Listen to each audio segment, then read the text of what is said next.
adressé beaucoup de questions. Je vais essayer d'y répondre le plus rapidement pour en traiter le plus possible des sujets sur lesquels vous m'avez interpellé.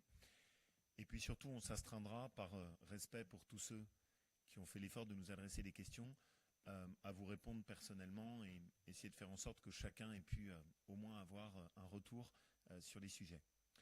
N'hésitez pas non plus au fur et à mesure de l'échange à continuer à en poster. Et puis, si vous êtes d'accord et si tout le monde a eu le temps de se connecter, on peut peut-être maintenant commencer. Alors, j'ai plusieurs questions qui sont sur le pouvoir d'achat, avec notamment une question qui est est-ce que les Républicains, vous souhaitez faire de ces sujets-là une des questions prépondérantes? Question qui est posée notamment par Sophie à Paris. Oui. Oui, parce que je pense qu'aujourd'hui, c'est un des sujets majeurs. On sort de 5 ans de François Hollande, où les Français ont été épuisés par les augmentations d'impôts. Et le quinquennat commence exactement de la même manière. L'augmentation de la CSG, l'augmentation de l'essence, l'augmentation de la fiscalité sur l'assurance vie, sur le PEL. Il y a des charges et des nouveaux impôts partout. Et je pense juste qu'ils n'ont pas mesuré à quel point pour les Français ça devenait chaque jour plus difficile. Chez moi, j'ai eu plein de témoignages en Haute-Loire, de gens parfois très modestes, qui se retrouvent à perdre avec l'augmentation de la CSG, qui 150 €, qui 250 €. L'augmentation de l'essence, on y reviendra, est aussi très forte. Et ce qui me frappe, c'est que personne ne porte ce thème, sauf nous. Le PS est plus là, le Front National est tellement obsédé par ses idées de marketing et de changement de nom qu'il ne porte rien. Mélenchon n'a pas notre approche sur la défense du pouvoir d'achat. Et donc je ne veux pas qu'on laisse faire ce gouvernement qui ne fait aucune économie sur la dépense publique et qui, à l'arrivée, prend dans la poche des Français. Ça, pour moi, c'est juste plus possible. Et puis, je vais le dire exactement comme je le pense, mais c'est des drôles de Robin des Bois. Parce que ce qui est en plus très choquant dans ce qu'ils font, c'est qu'il y a eu 42% des cadeaux fiscaux qui ont été faits pour les plus riches. 42% des cadeaux fiscaux pour les 5% des plus riches. Moi, je suis évidemment favorable à ce qu'on aide ceux qui réussissent. Parce que ça fait partie de mes valeurs. Je suis content quand quelqu'un réussit, qu'il soit encouragé. Mais ce que j'aime pas, c'est qu'on fasse que ça. Ce qui ne me va pas, c'est que dans le même temps, il n'y a aucun geste sur l'impôt sur le revenu. Il n'y a rien du tout pour les classes moyennes. Et c'est là où je trouve que Emmanuel Macron, ce gouvernement, c'est des drôles de Robin des Bois. Et cette approche-là, à mon avis, nous emmène dans le mur. Parce que si vous concentrez tous les impôts, toutes les charges sur ceux qui sont au milieu, ils ne peuvent plus respirer. Et ils ne peuvent plus s'en sortir. Et aujourd'hui, c'est la situation dans laquelle on est. Il y a trop d'impôts, trop de charges, trop tout sur les mêmes. Voilà. Alors il y avait une question dernière qui était posée gentiment, mais en même temps, je vois bien ce qu'il y a au fond derrière la question. C'est une question de Jérôme. Non, c'était une question, attendez, il faut que je la retrouve, sur la différence entre la CSG et la TVA. Oui, pardon, question de Jean, dans le Nord. Quelle est votre position sur la TVA? Et est-ce que vous préférez la hausse de la TVA au lieu de la CSG? Bon, la question de Jean, elle est très claire. C'est, d'accord, vous êtes gentil, vous êtes contre l'augmentation de la CSG, mais dans votre programme, celui de François Fillon, il y avait l'augmentation de la TVA. Eh bien, je me suis exprimé là-dessus, et je l'ai fait y compris pendant la campagne présidentielle. Je pense que c'était une erreur. Parce que je me mets à la place de ceux qui nous regardent. Ils se disent, bon, voilà, si je vote pour Emmanuel Macron, je n'ai pas d'économie sur la dépense publique et j'ai les augmentations d'impôts. Mais si j'avais voté pour la droite, j'avais les économies sur la dépense publique, mais j'avais quand même les augmentations d'impôts. Et ça, c'est plus possible. Quand on est à droite, quand on est les Républicains, il faut porter un langage qui soit clair. Avec nous, il y a la lutte contre le gaspillage de l'argent public, mais il n'y a aucune augmentation d'impôts. Je ne sais pas si c'est mon tempérament auvergnat. Pardon, merci à tout le monde de couper vos téléphones portables. Celui-là, c'était le mien. Je pense qu'il est indispensable qu'on ait cet effort consistant à dire aucune augmentation d'impôts. On se met dos au mur. Et on change complètement la façon de raisonner qu'avaient jusque-là les politiques. Les politiques en France, c'est assez simple. On fait le catalogue des belles promesses. On fait semblant de dire qu'on arrivera bien à le financer. Et à l'arrivée, c'est vous qui payez. Moi, dans l'élaboration du programme que je veux refaire entièrement des Républicains, je souhaite qu'on fonctionne différemment. Et que ce soit, voilà, on arrive à économiser ça à travers la lutte contre le gaspillage de l'argent public. Grâce à ça, on peut financer telle et telle priorité, mais pas plus. Et aucune de nos priorités doivent être financées par des augmentations d'impôts. La nouvelle droite, les nouveaux républicains, c'est pour moi un principe très simple, aucune augmentation d'impôts. Si je vous dis ça, logiquement, vous ne me croyez pas. Et vous avez raison. Parce qu'il n'y a aucun politique qui le fait. C'est pour ça que c'est très important pour moi que vous puissiez aussi me juger sur ce que je fais dans ma région. Je suis président d'une région qui fait plus de 8 millions d'habitants. Dans ma région, je m'astreins à une règle très simple, il n'y a aucune augmentation d'impôts. Aucune, jamais. Rien sur la carte grise, rien sur l'augmentation de l'essence, aucun impôt déguisé. Mon choix systématiquement, c'est aucune augmentation d'impôts. Parce que je veux que vous puissiez vous dire, il le dit, mais surtout, il le fait. Et je sais trop que cette question de la crédibilité du politique, elle est essentielle. Aujourd'hui, vous n'y croyez pas. Et ce qui est important pour moi, c'est que vous puissiez vous dire, ok, il a compris, et il s'astreint, il s'applique à lui-même ce qu'il nous dit. Sur les questions que j'ai eues, j'ai une question de Françoise, qui n'a pas indiqué d'où elle était, sur le droit du sol. Monsieur Wauquiez, est-ce que vous pensez revenir sur le droit du sol pour limiter l'immigration? Je vais vous dire ce que je pense très simplement. C'est que toutes nos lois sur l'immigration, aujourd'hui, sont devenues catastrophiques. Il n'y a plus de protection, il n'y a plus aucun dispositif qui fonctionne, le regroupement familial est largement détourné, le droit du sol est contourné aussi et sert pour des motifs qui ne correspondent plus à ce qu'était l'esprit de la République. On a une immigration illégale qui est devenue massive et le taux des reconduites à la frontière est dérisoire. Juste pour vous donner un chiffre qui je trouve est parlant,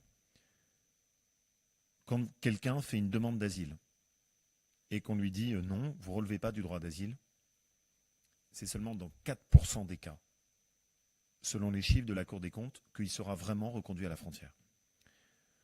Donc on a des lois qui ne sont absolument pas appliquées, qui sont bafouées par tout le monde et qui ne sont pas adaptées par rapport à l'importance du flux d'immigration qu'on a. Vous me connaissez, j'aime bien que la parole elle soit claire et directe, ça ne peut pas continuer comme ça. Et il faut qu'on accepte d'ouvrir tous les sujets, tous les débats. J'aime pas les tabous. J'aime pas ceux qui cherchent à faire l'autruche et à se cacher devant la réalité. Le droit du sol aujourd'hui, il faut ouvrir ce débat.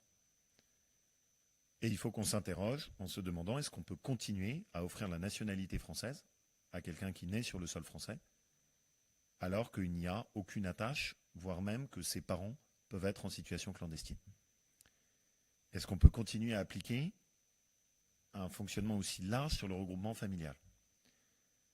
Est-ce qu'on peut continuer à accepter que des gens viennent 2 fois, 3 fois sur le sol français dans un cadre illégal? Par exemple, en Australie, ils ont fixé une règle simple.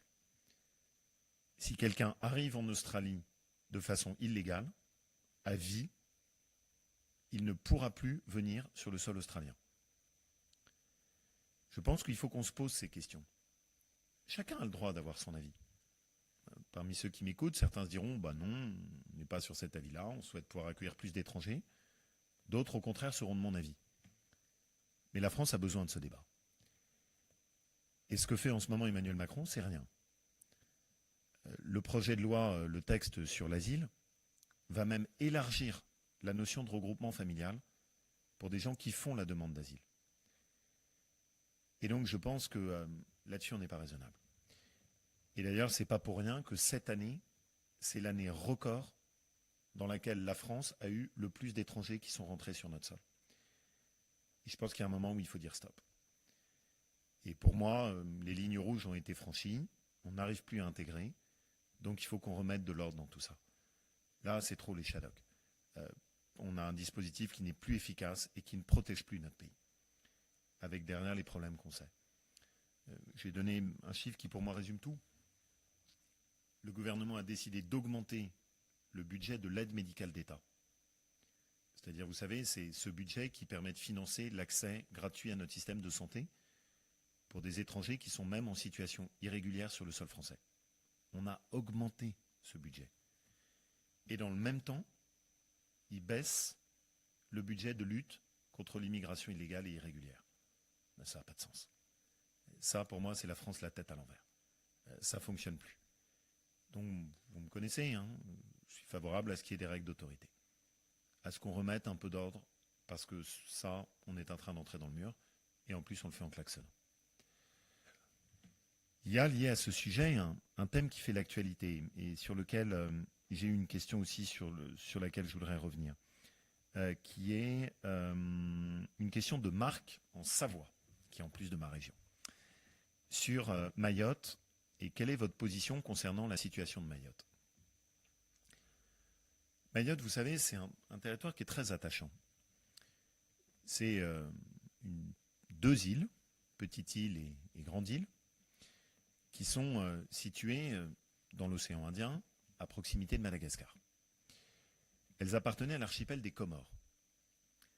Mayotte a fait le choix, quand on leur a posé la question, à la différence de toutes les îles autour, au moment de la décolonisation de la France. Et ils ont choisi profondément et avec confiance la France. Les autres îles autour n'ont pas fait le choix de la France. Et en ce moment, Mayotte est submergée par l'immigration illégale des îles qui sont autour et qui, chaque jour, débarquent sur l'île, les deux îles de Mayotte. Pour bien comprendre ce qui se passe là-bas, il faut un chiffre. Il y a une personne sur trois qui vit à Mayotte qui est en réalité un clandestin. Une personne sur trois. C'est comme si en extrapolant ces chiffres à l'échelle de toute la France, on avait 20 millions de clandestins en France. Ils n'y arrivent plus. L'insécurité a explosé de façon catastrophique. Toutes les maisons sont barricadées. Je suis allé voir là-bas ce qui se passe. Parce que, avant que j'y aille, le gouvernement préférait mettre le couvercle sur la marmite. Personne n'en parlait. Toutes les maisons sont barricadées. Dans les écoles, parfois, dans une salle de classe de 6e, sur 35 élèves, il n'y en a même pas 4 qui parlent français. Les autres sont souvent venus de façon clandestine. À l'hôpital de Mayotte, il n'y a même plus de place pour les citoyens français, parce que l'afflux d'étrangers en situation irrégulière est tellement importante que les médecins n'arrivent plus à répondre à la demande. Les policiers, quand ils reconduisent à la frontière quelqu'un le matin, le soir même, parfois, il est déjà de retour sur l'île en train de les narguer.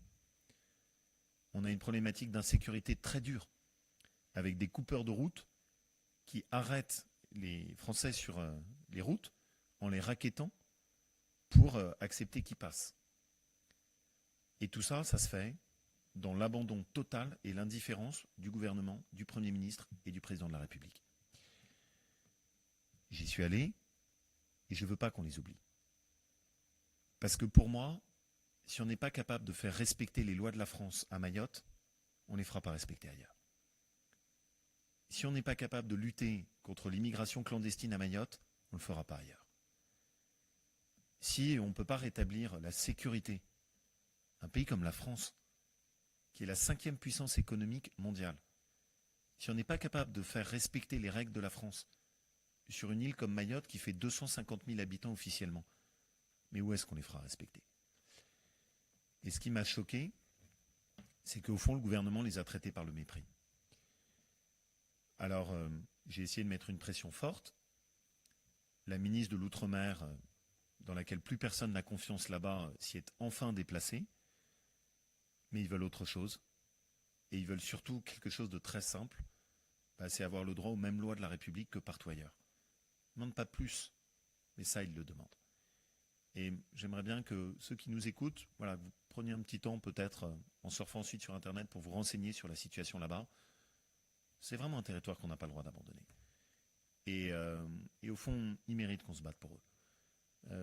C'est une île qui peut devenir un vrai petit bijou pour nous dans l'océan Indien, mais c'est pas normal qu'on accepte ces flux clandestins.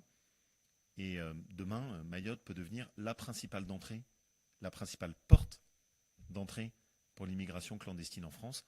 Ça, c'est juste pas possible. Donc il faut les protéger. Voilà. Ça veut dire pour moi revenir sur le droit du sol, parce que en fait, il y a des familles qui viennent juste sur le sol de Mayotte pour que ensuite leurs enfants aient la nationalité française. Ça veut dire des règles plus efficaces dans la lutte contre l'immigration. Ça veut dire se doter d'une flottille de bateaux qui permet de protéger l'île. Voilà, plein de mesures. Mais là, aujourd'hui, Mayotte, c'est le chaos. Et on n'a pas le droit de les laisser là-dedans.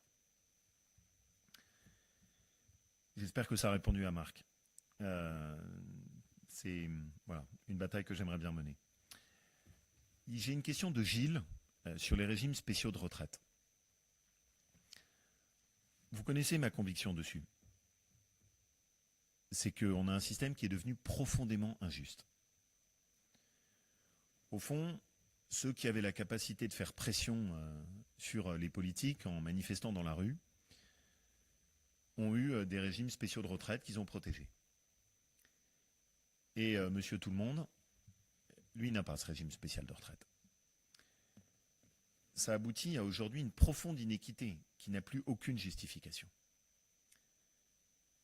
Moi, je considère que les Républicains doivent d'abord porter une mesure simple, consistant à mettre à égalité tous les régimes de retraite en France. Suppression totale de tous les régimes spéciaux de retraite et égalité entre le public et le privé. Et ce que je veux, c'est que cette réforme-là soit la réforme prioritaire. Parce que vous ne pouvez pas continuer à repousser l'âge de départ à la retraite si d'abord vous ne remettez pas de la justice dans le dispositif. Aujourd'hui, le dispositif est injuste. Voilà, c'est tout. Ni plus ni moins. Il est injuste. Et donc la première chose à faire, c'est de remettre de la justice. La justice, c'est les mêmes règles pour tout le monde. Et les politiques doivent évidemment se l'appliquer à eux-mêmes. Ce que j'ai fait moi-même. Parce que sinon, j'ai aucune crédibilité quand je vous parle. Et ça, c'est un point qui est aussi important. C'est des politiques qui ne donnent pas uniquement des leçons, mais qui se l'appliquent aussi à eux-mêmes.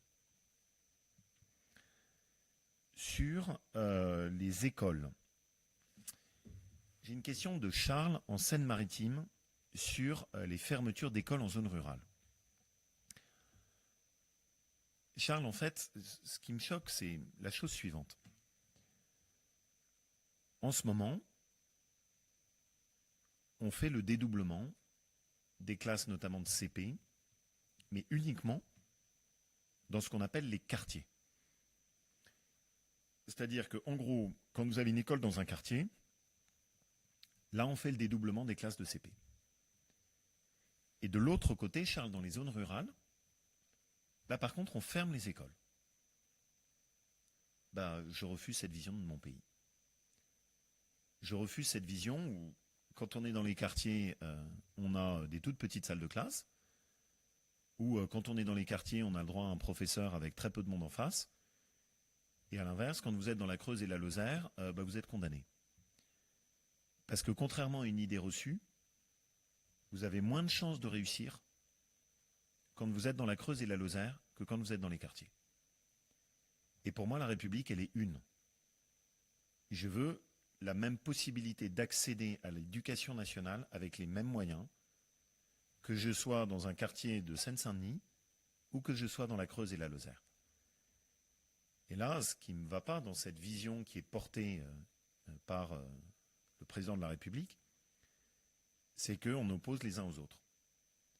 On abandonne la France des régions, on abandonne la France des territoires, et on s'occupe du reste.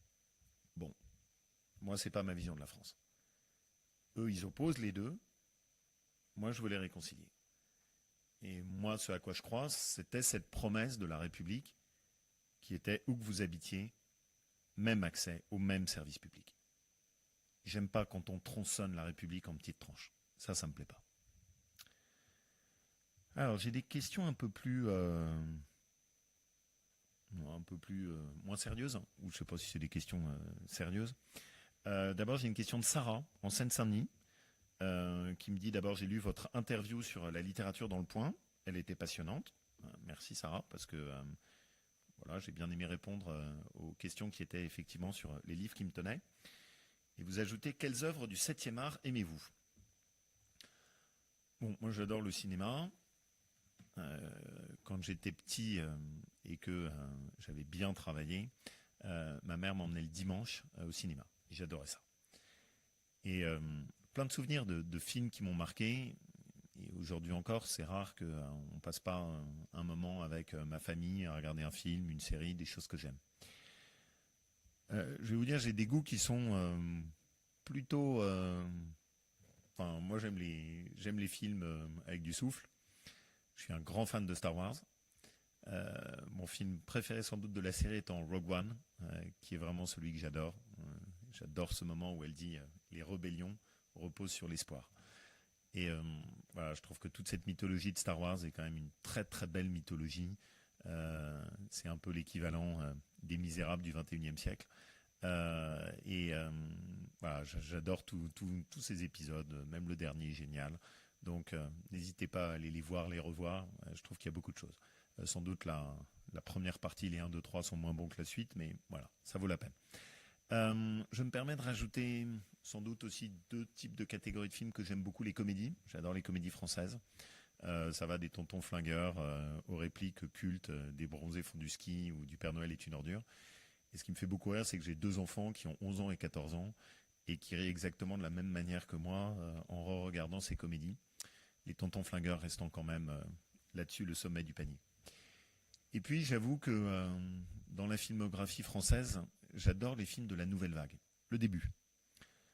Parce que c'est des films en liberté. Parce que j'aime le côté un peu fou et emporté de ces films. J'adore L'Homme de Rio, j'adore Le Mépris, avec les répliques de Piccoli et Brigitte Bardot.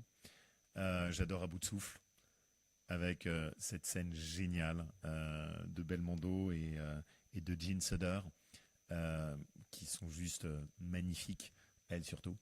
Et Belmondo, qui est un acteur, on l'a oublié, mais qui est un acteur juste culte. Et toute cette période de la nouvelle vague lui convient si bien. Donc voilà, c'est un peu dans mes goûts cinématographiques, assez variés, éclectiques.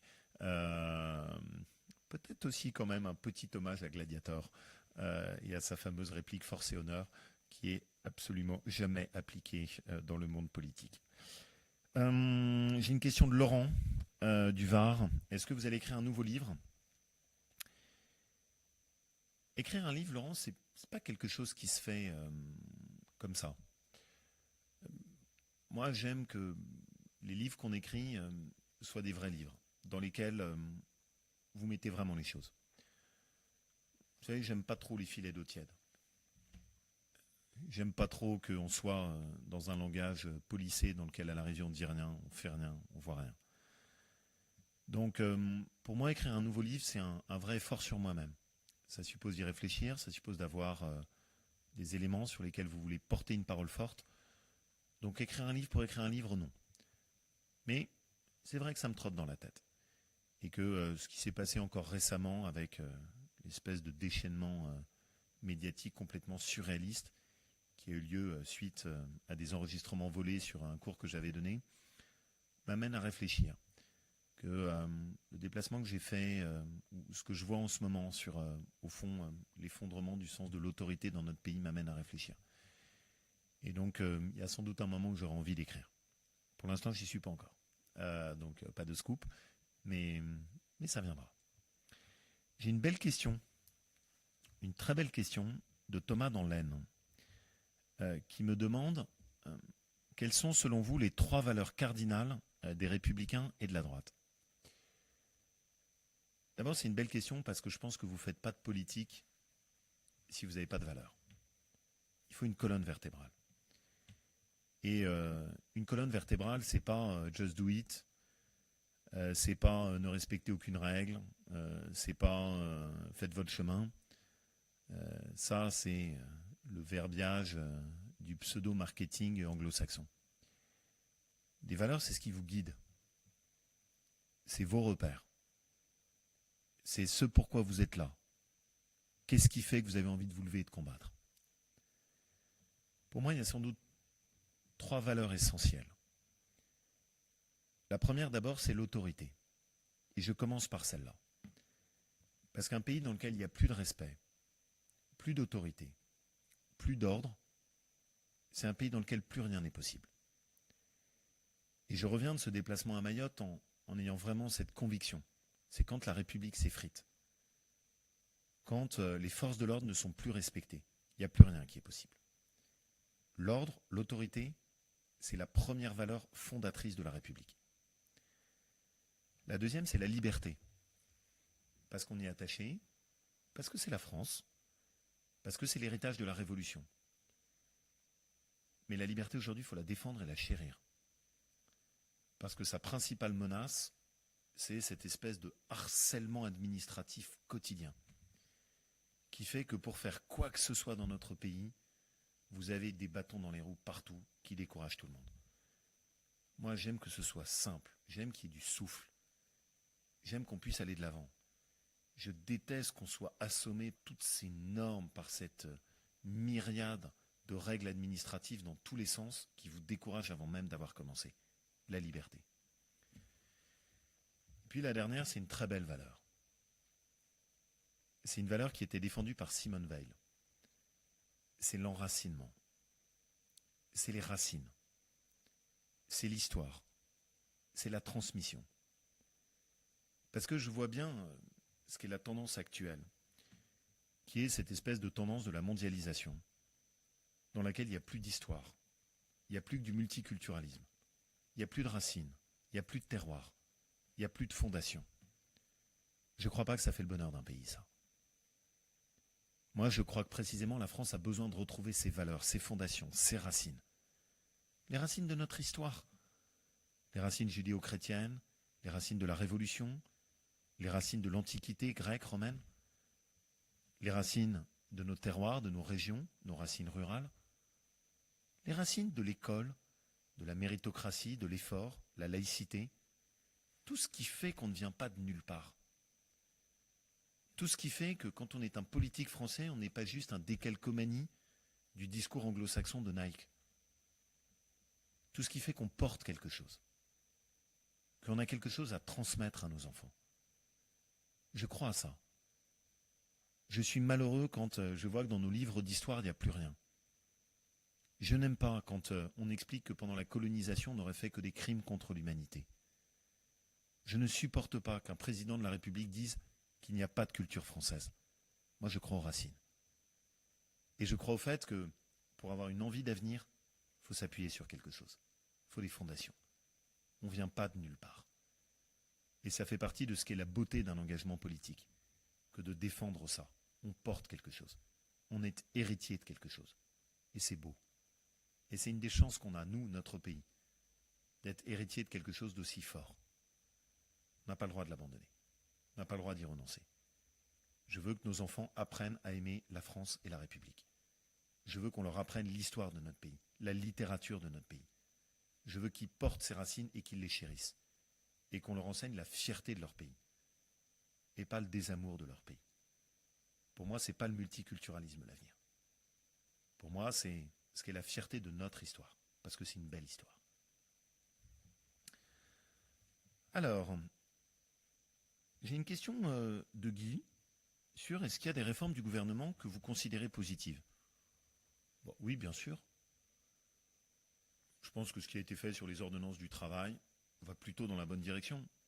C'est pas du tout le grand soir, c'est pas la révolution que moi je voudrais qu'on fasse, mais voilà, je suis parfaitement capable de dire que ça va dans la bonne direction. Ce que fait le ministre de l'Éducation nationale, sur bien des aspects, me convient. Il y a des aspects sur lesquels je ne suis pas d'accord, parce que je pense que notamment sur la lutte contre la radicalisation islamique et contre l'intégrisme à l'école, le ministre de l'Éducation nationale n'est pas assez rigoureux. Par exemple, quand il travaille sur le retour du grec et du latin, sur la réforme de l'orthographe, voilà, je suis parfaitement capable de le soutenir. Ça, c'est important pour moi. Je ne veux pas une opposition bornée. Et mon sujet, c'est pas de critiquer à chaque fois. Tout ce qui va dans le bon sens, tant mieux. Si notre pays, au bout de 5 ans, va mieux, mais je serai le premier à en être heureux. Mais par contre, j'en ai un peu assez aussi que notre débat médiatique soit atteint d'une macronite aiguë. Ah, on a aussi le droit, parce que c'est la démocratie, de considérer qu'il y a des sujets avec lesquels on n'est pas d'accord. Et en France, pays gaulois, on aime bien qu'il y ait du débat. Mais je suis là pour faire vivre ce débat. Parce que je pense que la vision actuelle de Macron n'est pas juste, qu'elle sacrifie les classes moyennes, qu'elle ne traite pas les sujets régaliens, la sécurité, l'immigration de façon suffisamment sérieuse, et qu'au fond, ce qu'il propose à notre pays, c'est de sauter dans le train de la mondialisation et de renoncer à ce qu'on est. Moi, je veux que mon pays réussisse, mais sans renoncer à ce qu'il est. Je veux qu'il retrouve ce qui a fait, au fond, la force de notre pays, le remettre la tête à l'endroit. Ça, c'est le beau débat. Ça, c'est le débat fondateur. C'est celui qui fait la différence entre les deux approches. J'ai une question de Gabriel. On entend parler d'un rapprochement avec le FN. J'aimerais connaître votre opinion sur le sujet. Elle est très claire, Gabriel. Et elle n'a pas changé. Tant que je m'occuperai de notre famille politique, il n'y aura jamais d'alliance avec Marine Le Pen. Parce que, et on l'a encore vu ce week-end, je vois trop ce qui est derrière le Front National. Avec un de leurs responsables qui, apparemment, en tout cas sur une vidéo postée sur Twitter, injurie quelqu'un en le traitant d'espèce de sale nègre. Je ne vois pas ce que ça apporte. Je ne vois pas ce qu'apportent les propositions et la vision de notre pays parfois diffusée par Marine Le Pen. Et surtout, ce que je pense, c'est que les Français ont compris, au moment du débat du second tour de la présidentielle, qu'elle n'était pas à la hauteur. Et qu'à chaque fois qu'ils mettaient le bulletin dans l'urne pour Marine Le Pen, ce qu'ils récupéraient à l'arrivée, c'était une politique exactement inverse de ce qu'ils attendaient. Moi, vous le savez, je veux que la droite soit une vraie droite. Je veux qu'on ait le courage de dire et de faire sur les sujets d'immigration, de sécurité, de dépenses publiques, de pouvoir d'achat. Là où trop souvent on a déçu. Et je veux convaincre sur nos idées. Je ne ferai pas d'alliance avec les élus du Front National. Ce que je veux en revanche, c'est tendre la main à ceux que nous, on a déçus. Parce qu'on les a déçus en n'étant pas à la hauteur. Parce qu'on les a déçus, car trop souvent ils ont constaté qu'on disait mais on ne faisait pas. Et la nouvelle droite que je veux bâtir, cette nouvelle génération que je veux faire monter, c'est celle qui aura le courage d'aller jusqu'au bout. Qui ne se laissera pas dicter par le petit milieu médiatique ce qu'elle a le droit de dire et ce qu'elle n'a pas le droit de penser. Et c'est pour ça que même quand je suis critiqué très fortement, très violemment, avec les plus fortes caricatures possibles, je veux que les gens voient que je ne recule pas. Que je ne viens pas pour faire le tapis ou la carpette. Je ne m'excuse pas. Je porte nos idées jusqu'au bout. Je le fais avec force. Parce que c'est la meilleure garantie pour que vous puissiez vous dire, lui, il ira jusqu'au bout. Il ne va pas nous trahir, il ne va pas nous décevoir. Parce qu'il ne cherche pas à plaire au petit milieu médiatique. Ça, c'est très important. Donc mon message est très simple. Aucune alliance avec Marine Le Pen, aucune. Et en revanche, une détermination totale à ce que la nouvelle droite qu'on construise soit une droite forte, énergique, et qui aille au bout de nos valeurs et de ce dont notre pays a besoin pour se remettre dans la bonne direction. Alors, je remonte un peu. J'avais une question qui était sur la situation dans les prisons, à laquelle je veux vous répondre. Il faut juste que vous me laissiez 2 secondes pour la retrouver. En attendant, j'ai une question de Philippe sur quelle est la position du parti sur la mesure limitant à 80 km/h la vitesse sur les routes secondaires. C'est tellement révélateur pour moi. Je vous fais la façon dont je vois les choses. Le gouvernement et le président de la République ont décidé de baisser la quasi-totalité des crédits destinés à investir sur nos routes.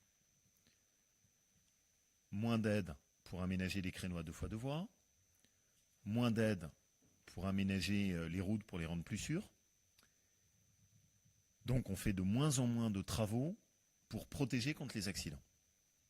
Et par contre, ils font sauter de façon uniforme sur tout le territoire la limitation à 90 km/h en la mettant à 80.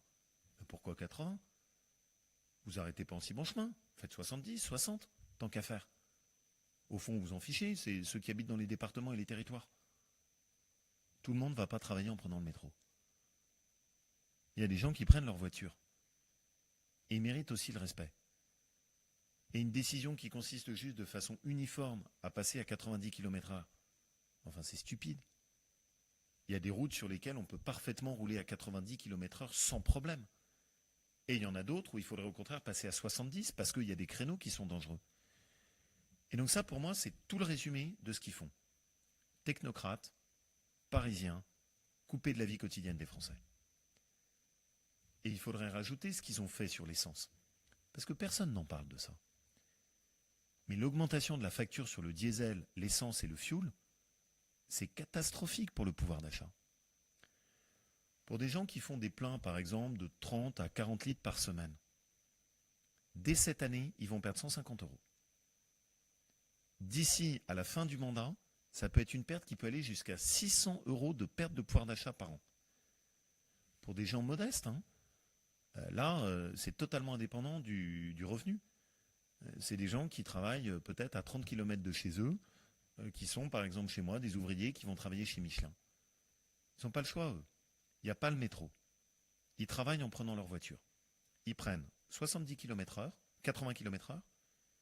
Ils prennent l'augmentation de la facture d'essence, de fioul et de diesel.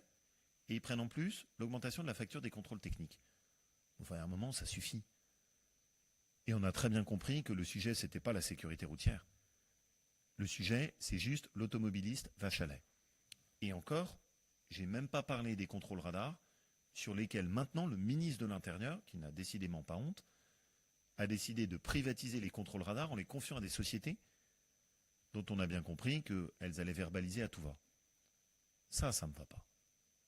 C'est pas ma conception de la sécurité routière. La sécurité routière, c'est sécuriser nos routes. Vous savez, il y a eu encore très récemment un accident très grave dans ma région. Ce week-end, où des jeunes ont perdu la vie. Ils l'ont perdu sur un créneau où j'attends depuis 10 ans que ce soit mis à 2x2 voies. Et ils l'ont perdu pas parce qu'ils roulaient à 90 ou trop vite. Ils l'ont perdu parce que le créneau n'a pas été sécurisé. Parce que les investissements n'ont pas été faits. Le gouvernement veut s'occuper de sécurité routière. Il veut sauver des vies. Et bien qu'il le fasse en investissant sur les routes qui sont dangereuses, pour faire en sorte de les sécuriser. Parce que là, ce qu'ils font, c'est juste de la communication. C'est pas comme ça qu'on sauvera des vies. Alors, j'essaye de retrouver la question qui a été posée sur... on va changer de sujet, si vous êtes d'accord. J'essaierai avant la fin de revenir sur les questions qui sont les questions faites sur les prisons et la sécurité. J'ai des questions sur l'Union européenne. J'en ai une question de Edmond, du Morbihan. Pouvez-vous être plus précis sur votre position envers l'Union européenne ? Et une question de militant de Château-Renard. Quelle est votre ligne sur les élections européennes ? Et puis enfin, j'ai une question de Nadine. Bonjour Nadine, de Haute-Marne. Que pensez-vous du changement de scrutin d'Emmanuel Macron sur les élections européennes ? Sur l'Europe, ma position, elle est très simple. Ce que défend Emmanuel Macron, c'est toujours plus de tout ce qui n'a pas marché depuis 20 ans pour l'Union européenne. Plus de fédéralisme, plus de Commission européenne, plus d'impôts européens, plus de normes. Toujours plus de ce qui nous a amenés dans le mur. Moi, ce à quoi je crois, c'est que je crois qu'on a besoin de l'Europe, mais je crois qu'aujourd'hui l'Europe est dans une impasse et qu'il faut qu'on ait la volonté de la changer en profondeur. En gros, pour moi, à chaque fois que ça marche, je veux renforcer. À chaque fois que l'Europe est dans une impasse, je veux avoir le courage de dire stop. changer l'Europe. Garder l'ambition européenne, mais tout changer dans le fonctionnement de l'Europe. Soyons plus précis. D'abord, je crois qu'il y a trop de pays européens. Et que quand on est à 26 autour de la table, on ne décide plus. Je veux qu'on remette un noyau dur. Un noyau dur avec 12 pays dans lesquels on soit capable d'avancer vraiment ensemble. Parce qu'en fait, depuis qu'on s'est élargi, ça ne marche plus. Emmanuel Macron a expliqué qu'il voulait faire une extension de l'Union européenne, notamment aux pays des Balkans. Par exemple, on va se retrouver avec l'Albanie. Des pays qui vont aboutir à encore plus déstabiliser l'Union européenne. Il veut étendre Schengen, comme si on n'avait pas suffisamment de problèmes comme ça, avec la Roumanie et la Bulgarie. Moi, ma position est très simple. Stop à tout élargissement, reconstruction d'un noyau dur. Deuxièmement, je veux que l'Europe soit plus concrète. Parce qu'aujourd'hui, on ne sait plus à quoi elle sert. Pour moi, par exemple, l'Europe d'Erasmus, ça, j'y crois. L'Europe de l'enseignement supérieur et de la recherche, j'y crois. Une Europe qui ferait un grand programme pour investir, pour trouver un vaccin contre Alzheimer, j'y crois. L'Europe des grands projets qui permettent, par exemple, de sortir les camions de nos autoroutes pour les mettre sur le train, comme entre Lyon et Turin, avec la réalisation d'un grand équipement, ça, j'y crois. Mais je ne crois pas à l'Europe des normes. Je ne crois pas à l'Europe du travail détaché. Parce que quand on a construit l'Europe, c'était pour harmoniser les règles sociales, pas la jungle. C'est pour ça que chez moi, on a adopté une préférence dans ma région pour refuser l'utilisation du travail détaché sur nos chantiers. Parce que ça, je n'y crois pas. Et donc, au fond, je pense profondément que si on veut rééquilibrer, il faut qu'on fonctionne ainsi, avec d'abord reconstituer un noyau dur, refuser tout élargissement, ensuite reposer l'Europe sur des sujets concrets, et puis enfin faire un toilettage des compétences. Et il ne faut pas que ce soit un drame. Schengen, ça ne marche pas. Ben, on arrête Schengen, pour la partie sur l'immigration. Parce qu'aujourd'hui, l'Europe n'arrive pas à protéger nos frontières. Ça veut dire qu'il faut qu'on retrouve la maîtrise nationale de nos frontières. Sinon, les mêmes problèmes produiront les mêmes erreurs. Donc mon approche est une approche euro-réaliste. À chaque fois que l'Europe nous protège, je suis d'accord pour qu'on aille dans la direction de l'Europe. Mais à chaque fois que l'Europe aboutit à plus d'absurdité, plus de normes, plus de contraintes administratives, je veux qu'on dise stop. La position actuelle du gouvernement est vraiment la naïveté totale sur l'Europe. C'est exactement poursuivre tout ce qui nous a emmenés dans le mur. La position de Marine Le Pen, c'est on se replie à l'intérieur de la palissade du village gaulois. Nous, c'est la seule position qui est réaliste sur l'Europe. La seule position qui est pragmatique. Celle qui assume de dire on croit à l'ambition européenne, mais on refuse de continuer dans l'impasse dans laquelle on est. Tout changer pour sauver l'Europe. Ça, c'est ce que je veux qu'on défende.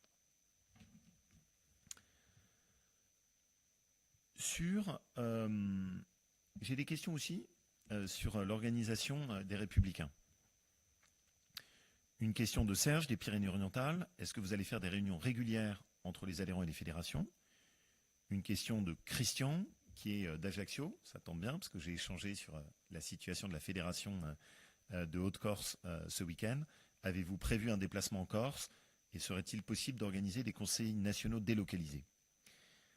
Et puis enfin, j'ai une question sur Twitter. Quelle est votre position par rapport au mouvement libre porté par Valérie Pécresse?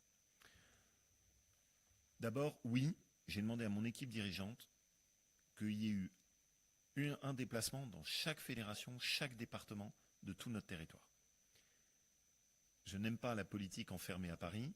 Je ne vais pas commencer à la pratiquer dans notre propre famille politique. Et donc chaque fédération aura reçu la visite d'un des membres de l'équipe dirigeante avant l'été. Deuxièmement, je ne veux plus qu'on soit dans un système dans lequel, au fond, la parole tombe d'en haut depuis Paris.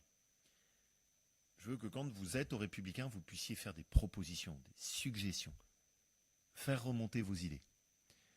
Donc ça, pour nous, c'est très important. On a commencé à le faire, par exemple, sur le pouvoir d'achat, en demandant à ce que dans chaque département, il y ait des séances de débat et de discussion où les adhérents, les bénévoles des Républicains, peuvent faire remonter leurs idées, leurs propositions, leur situation personnelle, leurs réflexions, dans les deux sens.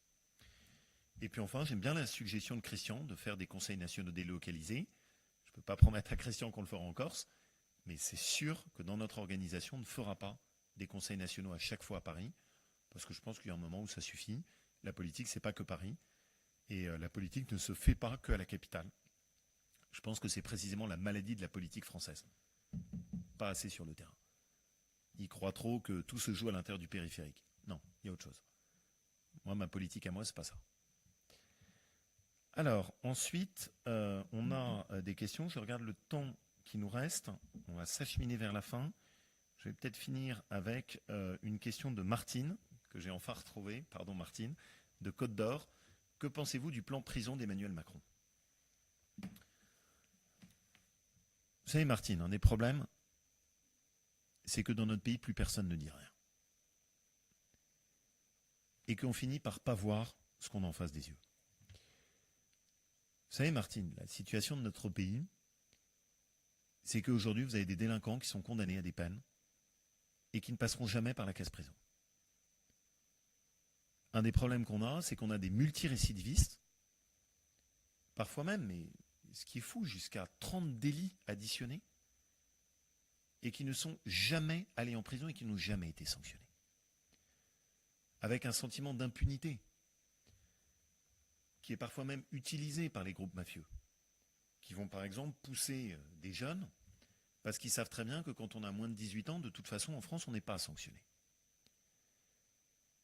Aujourd'hui, quasiment 80% des délits sont faits par 5 à 10% des délinquants qui sont toujours les mêmes. Et sur lesquels on n'a pas une politique de fermeté. Et que fait le gouvernement ? Enfin, c'est fou. S'il y a un moment, il faut juste qu'on ouvre les yeux. Ils nous disent, bon, on n'a pas assez de place en prison. Super, on a trouvé la solution. On va moins envoyer les gens en prison. Enfin, il n'y a que nous qui voyons les choses. C'est-à-dire que si je comprends bien, maintenant, la politique pénale va être définie en fonction du nombre de places qu'on a en prison et pas en fonction de la gravité des délits ou des délinquants qu'on a en face de nous. Ils ne vont même pas construire, dans les 5 ans qui viennent, 7000 places de prison de plus. Au Royaume-Uni, il y a 50% de plus de places de prison qu'en France. Et donc, le président de la République nous a expliqué que maintenant, on allait faire plus de bracelets électroniques. Plus de peines différenciées. Enfin, c'est de la folie. À qui on croit qu'on va faire peur pour lutter contre les trafics de drogue, pour lutter contre les vols, pour lutter contre les crimes?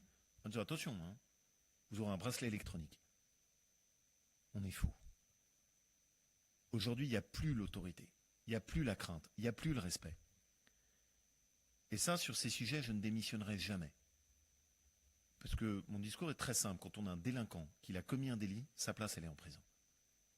Et si on ne revient pas à ces idées de bon sens, on ne remettra jamais notre pays dans la bonne direction. N'oubliez jamais une chose. Ce n'est pas ceux qui commandent ça sur les plateaux de prison qui sont exposés, sur les plateaux de télé, qui sont exposés à la délinquance. C'est les classes moyennes, c'est les familles modestes. C'est ceux qui n'habitent pas dans les beaux quartiers qui sont exposés à ces sujets-là. Et notre devoir à nous, c'est de dire ça suffit à un moment. Quand vous êtes volé chez vous à répétition, quand vous avez de l'inquiétude pour vos enfants, elle est où la République ? Et ça, là-dessus, je refuse qu'on démissionne. Parce qu'il n'y a pas de fatalité. Il faut juste prendre les décisions qui s'imposent. Ce qui me permet de finir avec une dernière question qui est celle de Didier dans la Loire, qui est un département juste voisin à ma ville du Puy-en-Velay. Que pensez-vous faire pour que cessent les sanctions, pour que cessent les agressions contre les représentants des forces de l'ordre ? Je ne sais pas si ceux qui nous écoutent le savent. Vous avez chaque jour 90 agressions contre des forces de l'ordre dans notre pays. 90 agressions. Ça va du gardien de prison auquel on crache à la figure et qu'on injurie, en passant par le policier ou le gendarme sur lequel on tire avec une arme à feu. Vous avez quasiment chaque soir, dans notre pays, des policiers ou des gendarmes sur lesquels on tire avec une arme à feu. Moi, j'ai fait un déplacement, Didier, qui était entre Lyon et Saint-Étienne. le soir dans les TER avec les membres de la police ferroviaire, qui sont des gens admirables, très courageux.